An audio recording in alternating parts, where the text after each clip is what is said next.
میں ہوں شاہد کاظمی۔ پاکستان کو اقوام کو متحد کیا ہے پوری دنیا میں 16 اکتوبر کے جلسے سفر میں تھے، جیسا کہ آپ کے چند دن پہلے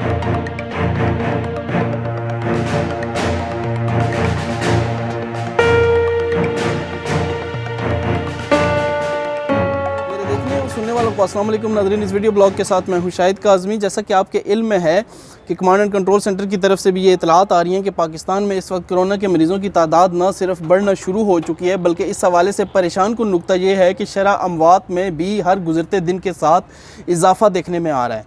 یہاں پہ سب سے پریشان کن صورتحال یہ ہے کہ شرح اموات میں اس اضافے کے ساتھ ساتھ اسپتالوں پہ بوجھ بڑھتا جا رہا ہے۔ اس حوالے سے اگر ہم صرف جڑواں شہروں یعنی راولپنڈی اور اسلام آباد کی بات کریں تو ہماری 2 سے 3 اسپتالوں کے اندر خود جو بات ہوئی اس میں بھی یہی تاثر ہمیں ملا کہ وہاں پہ مریضوں کا نہ صرف بوجھ بڑھتا جا رہا ہے بلکہ علاج کے دوران بھی مشکلات کا سامنا اس وجہ سے کرنا پڑ رہا ہے کہ ابھی تک جتنے بھی طریقے آزمائے جا چکے ہیں، جتنی بھی ادویات آزمائی جا چکی ہیں، ان میں سے کوئی بھی ایسی دوا نہیں ہے، کوئی بھی ایسا طریقہ علاج نہیں ہے جو کووڈ-19 کے خلاف مکمل طور پہ ایسے ایفیکٹو ہو، پر اثر ہو کہ اس کا اثر دیکھنے میں آئے، معاشرے کے اندر اس کو نافذ العمل مکمل طور پہ اس بیماری کے، اس وائرس کے علاج کے حوالے سے رائج کیا جا سکے۔ پوری دنیا میں کوششیں ہو رہی ہیں، یہ کوششیں کب ثمر آور ہوتی ہیں یہ تو آنے والا وقت ہی بتائے گا، لیکن ابھی تک کی جو اطلاعات ہیں کہ پاکستان بھی ظاہری بات ہے پچھلے دنوں وزیر اعظم پاکستان نے بھی کہا چین کے ساتھ مل کے ایک ویکسین پہ کام کر رہا ہے۔ جرمنی، برطانیہ اور امریکہ جیسے ممالک بھی اس حوالے سے اپنی کوششیں کر رہے ہیں۔ پچھلے دنوں ایک خبر بھی سامنے آئی کہ جرمنی کے تعاون سے بننے والی جرمنی کے ایک کمپنی کے حوالے سے یہ خبر آئی کہ ان کی جو ویکسینیشن کی ٹرائی ہے وہ اتنی پر اثر ہے کہ اس میں نتائج کی شرح 80% سے اوپر رہی ہے۔ یہ پوری دنیا کے لیے ایک حوصلہ افزا خبر تھی۔ برطانیہ کے حوالے سے پچھلے دنوں ہمیں خبریں سننے کو ملیں کہ لاکھوں کے حساب سے انہوں نے ایک تجرباتی مراحل کے اندر موجود ویکسین کے آرڈرز نہ صرف دے دیے ہیں بلکہ اس حوالے سے ان کی تعداد بھی سامنے آنا شروع ہوئی کہ اتنی تعداد میں حکومت برطانیہ نے یہ آرڈرز خود پلیس کر دی ہیں۔ پاکستان کے حوالے سے اگر ہم جائزہ لیں تو ابھی تک کوئی ایسا مکمل علاج اس کا سامنے نہیں آ سکا بیماری کا، لیکن ہمارے لیے پریشان کن پہلو زیادہ یہ ہے کہ ہم اپنے ماضی کو دیکھتے ہوئے اس سے سیکھنے کی کوشش نہیں کر رہے۔ کرونا کی پہلی لہر کے دوران ہم نے دیکھا کہ کسی قدر صوبوں کے درمیان رابطہ کاری بہتر انداز میں موجود تھی۔ اس کی سب سے بڑی وجہ یہ تھی کہ اس بیماری نے جو سب سے پہلے جکڑا وہ صوبہ سندھ تھا جس کو انہوں نے جکڑا۔ اس کے بعد تفتان بارڈر کے اوپر صورتحال ایران سے واپس آنے والے لوگوں کی وجہ سے کچھ خطرناک لیول تک چلی گئی، لیکن جب سندھ میں یہ بیماری پھیلی تو وفاق اور سندھ کے درمیان کوارڈینیشن، رابطہ کاری بہت بہتر انداز میں ایسے پلی بڑھی کہ پوری دنیا نے ہماری کرونا کے خلاف جو جدوجہد ہے، جو کوششیں ہیں، ان کی نہ صرف تعریف کی بلکہ ورلڈ ہیلتھ آرگنائزیشن جیسا اہم ادارہ جو اس وقت پوری دنیا میں کرونا وائرس کے خلاف جاری اس مہم کو لیڈ کر رہا ہے، اس نے بھی پاکستان کے اقدامات کی تعریف کی۔ لیکن افسوسناک پہلو یہ ہے کہ ابھی کرونا کی جو دوسری لہر اس وقت نومبر کے آخری دنوں کے اندر یہ جاری ہے، اس میں پاکستان کے اندر کرونا وائرس کو ایک سیاسی موضوع بنا دیا گیا ہے۔ حکومت آج گلہ کر رہی ہے کہ حکومت سندھ اس کے ساتھ تعاون نہیں کر رہی۔ سعید غنی صاحب کا ایک بیان پچھلے دنوں سامنے آیا جس میں لاک ڈاؤن کے حوالے سے کچھ انہوں نے ایسی باتیں کی، کچھ ایسے بیانات دیے جو وفاق کو پسند نہیں ہے، اور وفاق کا یہ کہنا کہ جلسے جلوس سیاسی نہ کیے جائیں، اور اسکولوں کی بندش کے حوالے سے بھی ہر ہفتے سٹنز ہو رہی ہیں، بیٹھکیں ہو رہی ہیں جس میں یہ فیصلہ کیا جانا ہے کہ سردیوں کی چھٹیاں کتنی دی جائیں اور کتنی نہ دی جائیں۔ یہاں پہ عرض اتنی سی ہے کہ حکومت وقت اس حوالے سے اپنے طرز عمل پر غور کرنا گوارا اس وجہ سے نہیں کر رہی کہ ہونا بنیادی طور پہ یہ چاہیے تھا کہ گلگت بلتستان کے انتخابات کے دوران ہی ان سرگرمیوں پہ پابندی لگا دی جاتی، ایسے اگٹ، ایسے اجتماع ہونے کی حوصلہ شکنی کی جاتی، لیکن وہاں پہ حکومت وقت کے اپنے وزراء اور اس سے کچھ دن پہلے خود وزیر اعظم پاکستان وہاں پہ سیاسی اجتماعات کرتے رہے ہیں، جس کی وجہ سے اپوزیشن کو ظاہری بات ہے سیاست کا ایک موقع مل گیا۔ اس وقت پی ڈی ایم کے رہنما ہوں، مریم نواز شریف صاحبہ ہوں، بلاول بھٹو ہوں، یا صف اول کے رہنماؤں کے علاوہ ہم دوسرے درجے کے جو سیاستدان ہیں جو صف اول کے رہنماؤں کے بعد آتے ہیں ان کی بات کریں تو کوئی بھی اس وقت لاک ڈاؤن پہ وفاق کی حمایت نہیں کر رہا۔ لاک ڈاؤن کے حوالے سے ہو یا سکولوں کی بندش کے حوالے سے ہو، تعلیمی اداروں میں چھٹیوں کے حوالے سے ہو، نجی اور سرکاری اداروں کے اندر ملازمین کے آنے جانے کے حوالے سے ہو کہ کتنے دن انہوں نے کام کرنا ہے، کتنے دن نہیں کام کرنا، یہ تمام معاملات ہوں، اس پہ وفاق اور تمام صوبوں کے درمیان رابطہ کاری کا فقدان نہ صرف سامنے آ رہا ہے بلکہ کوارڈینیشن جان بوجھ کے ختم کر دی گئی ہے۔ ایک ایسے لیول پہ کوارڈینیشن صوبوں اور وفاق کے درمیان پہنچ گئی ہے کہ گلگت بلتستان میں ہم نے دیکھا کہ وہاں پہ حکومت وقت نے بھی کھل کے انتخابی مہم جاری رکھی، جبکہ کرونا کا خطرہ وہاں پہ موجود تھا۔ اپوزیشن رہنماؤں نے وہاں پہ جا کے جلسے جلوس کیے، جبکہ کرونا کا خطرہ اور دوسری لہر بدستور موجود ہے پوری دنیا اور بالخصوص پاکستان کے اندر بھی۔ لیکن جیسے ہی انتخابی مہم ختم ہوئی، حکومت وقت نے یہ کہنا شروع کر دیا کہ سندھ حکومت تعاون نہیں کر گی، اپوزیشن نہیں تعاون کر رہی، اپوزیشن پی ڈی ایم کے جلسے روک دے۔ یہاں پہ قابل غور بات یہ ہے کہ حکومت کو سب سے پہلے اپنے عمل سے ثابت کرنا ہوگا کہ وہ کرونا کی دوسری لہر سے لڑنے کے لیے کس قدر سنجیدہ ہے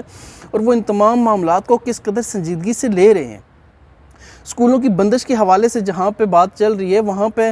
پچھلی دفعہ بھی اس پوائنٹ کو مس کر دیا گیا اور ابھی بھی شنید یہی ہے کہ اس پہ کسی قسم کا کوئی غور نہیں ہو رہا کہ جب سکول بند ہو رہے ہیں تو فیسوں کی وصولی کے حوالے سے کیا لایا عمل طے کیا جاتا ہے کہ کیوں فیسیں وصول کی جاتی ہیں۔ نہ اس حوالے سے وفاق صوبوں کو اعتماد میں لے رہا ہے، نہ وفاقی سطح پہ کوئی اس حوالے سے پالیسی بن رہی ہے، نہ صوبائی سطح پہ کوئی پالیسی موجود ہے کہ اگر سکول بند کرنے ہیں تو پھر فیسوں کی وصولی کیوں کی جائے والدین کے ساتھ جن کے کاروبار، جن کی ملازمتیں، جن کا روزگار پہلے ہی مشکلات کا شکار ہے۔ نجی اداروں کے حوالے سے جائزہ لیجئے تو نجی اداروں کے حوالے سے کیا حکومت ایسی پالیسی بنائے گی کہ وہاں پہ جو برسر روزگار لوگ ہیں ان کا روزگار بھی ایسے ڈسٹرب نہ ہو کہ ان کو کھانے کے لالے پڑ جائیں۔ حکومت کتنے لوگوں کو خوراک مہیا کرے گی، کتنے لوگوں کے لیے آؤٹ لیٹس بنائے گی جہاں پہ وہ ان کو ضرورت زندگی کی اشیاء وہاں پہنچا سکتی ہے۔ ایک ایسا لائحہ عمل بنانے کی ضرورت ہے کہ نجی اداروں میں مطلب دنوں کے اندر ڈیوائیڈ کر دیا جائے کہ ہفتے کے ان کو جتنی بھی شفٹس ہیں، جتنے بھی ملازمین نجی اداروں یا سرکاری اداروں کے اندر بھی جو ملازمین ہیں ان کو شفٹوں میں ایسے تقسیم کر دیا جائے کہ تمام ملازمین کو ہفتے میں 2 دن یا 3 دن کا بریک ایسے ملے کہ وہ پیچز کے اندر دفاتر کا نظام چلا سکیں تاکہ دفاتر کا نظام بھی چلتا رہے اور ان کا روزگار بھی ڈسٹرب نہ ہو۔ کرونا کی پہلی لہر کے اندر تو سرکاری اور نجی ادارے تنخواہوں کی ادائیگی کرتے رہے ہیں۔ سرکاری اداروں کے اندر تو ہم کہہ سکتے ہیں ہو سکتا ہے پھر بھی ہو، لیکن اگر کرونا کی دوسری اس لہر کے دوران حکومت وقت یا صوبائی حکومتیں لاک ڈاؤن کی طرف جاتی ہیں تو ایک بہت بڑا المیہ اس حوالے سے جنم لے سکتا ہے کہ نجی اداروں میں جتنے بھی لوگ برسر روزگار ہیں، ملازمت پہ کام کر رہے ہیں اس وقت نجی اداروں میں، شنید یہی ہے اور ایک بہت بڑا خطرہ ان کے سروں پہ یہ منڈلانا شروع ہو گیا کہ اگر اب لاک ڈاؤن ہوتا ہے تو ان کے ادارے ان کو تنخواہوں کی ادائیگی بھی نہیں کریں گے۔ اگر لاک ڈاؤن ہو جاتا ہے اور تنخواہوں کی ادائیگی بھی رک جاتی ہے تو یہاں پہ ایک بہت بڑا انسانی المیہ پاکستان میں جنم لے سکتا ہے۔ اسی طرح اگر ہم سکولوں کی بات کریں تو سکولوں کے حوالے سے بھی اگر کوئی ایسا فیصلہ کر دیا جاتا ہے کہ جو موسم سرما کی تعطیلات ہیں ان کو بڑھا دیا جاتا ہے تو اس میں بھی یہ خطرہ درپیش ہے کہ جو پہلے ہی لوگ مشکلات کا معاشی طور پہ شکار ہیں ان سے فیسوں کی ناجائز وصولی ایسے سکولوں کی طرف سے کی جائے گی کہ ان پہ مزید معاشی بوجھ بڑھنا شروع ہو جائے گا۔ اس حوالے سے پالیسیز بنانے کی ضرورت ہے۔ کرونا کی اس دوسری لہر کے دوران حکومت وقت اگر واقعی ہی سنجیدہ ہے لاک ڈاؤن کے حوالے سے یا کرونا سے نمٹنے کے لیے تو صوبوں سے گلہ کرنے کے بجائے اپوزیشن کو جلسے جلوسوں سے روکنے کے تانے دینے کے بجائے ان کو یہ اقدامات کرنے چاہیے، ایسے اقدامات اپنانے ہوں گے کہ وہ صوبوں کے ساتھ رابطہ قائم کریں، ان کے ساتھ کوارڈینیشن بہتر کریں، ان کے ساتھ پالیسیز کرونا کی اس دوسری لہر میں ڈسکس کریں اور پالیسی تمام صوبوں کے ساتھ اور آزاد کشمیر کے سرکردہ افراد کے ساتھ حکومتی وہاں پہ جو لوگ موجود ہیں ان کے ساتھ مل کے پورے پاکستان اور خطہ آزاد کشمیر کے اندر ایک ایسی پالیسی بنانی چاہیے کہ مکمل ایک جامع ایسا منصوبہ سامنے آ سکے کہ کرونا کی اس دوسری لہر سے نمٹنے کے دوران بھی پاکستان کے اندر لوگوں کو معاشی مشکلات برداشت اس حد تک نہ کرنی پڑیں کہ ان کے لیے بوجھ اٹھانا بس میں نہ رہے۔ آج بھی اگر حکومت وقت اس کرونا کی لہر کو سیاسی انداز میں ڈیل کرے گی اور اپوزیشن سے صرف گلے کرنے کی کوشش کرے گی کہ اپوزیشن پہ گلہ کیا جائے اور وہ جلسے نہ کرے اور حکومت وقت خود جلسے جلوس کرتی رہے، تقاریب کا انعقاد کرتی رہے، عام عوام کے اوپر پابندی ہو کہ وہ تقاریب کا انعقاد نہیں کر سکتے،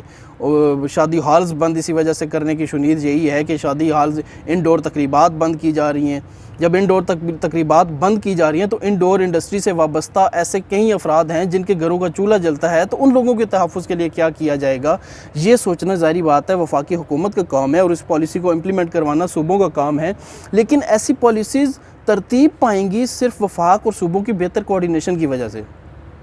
لیکن افسوسناک پہلو یہ سامنے آ رہا ہے کہ کرونا کی اس دوسری لہر کے دوران وفاق اور صوبوں کے درمیان سیاسی معاذ آرائی تو جاری ہے کرونا کو لے کے،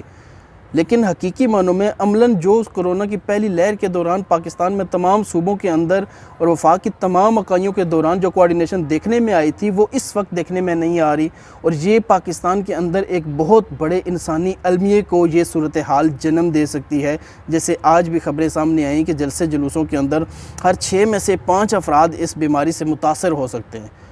اور ماہرین بھی یہ کہہ رہے ہیں کہ اس وقت جو دوسری لہر کرونا کی ہے یہ پہلی لہر سے شدت اختیار کر چکی ہے۔